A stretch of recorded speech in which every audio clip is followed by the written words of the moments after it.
Media পাড়ায় দীর্ঘদিন ধরে আলোচিত ও সমালোচিত একটি শব্দযুগল হচ্ছে কক্সবাজার ও আইফোন। সামাজিক যোগাযোগ মাধ্যমে এই বিষয়টি নিয়ে প্রায়ই নেতিবাচক মন্তব্য দেখা যায়। এবার এই বহুল প্রচলিত বিতর্কটি নিয়ে মুখ খুললেন জনপ্রিয় অভিনেত্রী শেরতাজ জেবিন।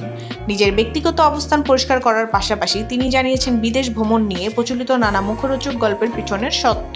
শেরতাজ জেবিন জানান, নেতিবাচক মন্তব্যের ভয়ে তিনি এখন তার ব্যক্তিগত অর্জনের খবর সামাজিক যোগাযোগ মাধ্যমে শেয়ার করতে স্বাচ্ছন্দ্য বোধ করেন না। তিনি মনে করেন মানুষ কেবল বাইরের চাকচিক্য দেখে, কিন্তু একজন শিল্পীর পিছনে পরিশ্রম বা স্ট্রাগলটা দেখে না। জেবিনের ভাষ্য মতে, মিডিয়াতে কাজ করা একটি মেয়ে দিনে সর্বনিম্ন 10 থেকে 15,000 টাকা আয় করে। যদি মাসে 15 থেকে 20 দিন শুটিং থাকে তবে তার পক্ষে নিজের পছন্দ মতো কেনাকাটা বা খরচ করা মোটেও কঠিন কিছু নয়। কিন্তু মানুষ এই পরিশ্রমের হিসাব না করে কেবল সমালোচনা করতেই ব্যস্ত থাকে। অভিনেত্রীদের বিদেশ ভ্রমণ, বিশেষ করে দুবাই সফর নিয়ে নেটিজেনদের মধ্যে নানা মুখরোচক গল্প তৈরি হয়। বিষয়টি নিয়ে জেরিন বেশ রসিকতার সঙ্গেই নিজের অভিজ্ঞতা শেয়ার করেন। তিনি থাইল্যান্ড, মালয়েশিয়া, সিঙ্গাপুর এবং দুবাই ভ্রমণ করেছেন, কিন্তু সেসব সফরে তথাকথিত কোনো শেখ এর দেখা তিনি পাননি।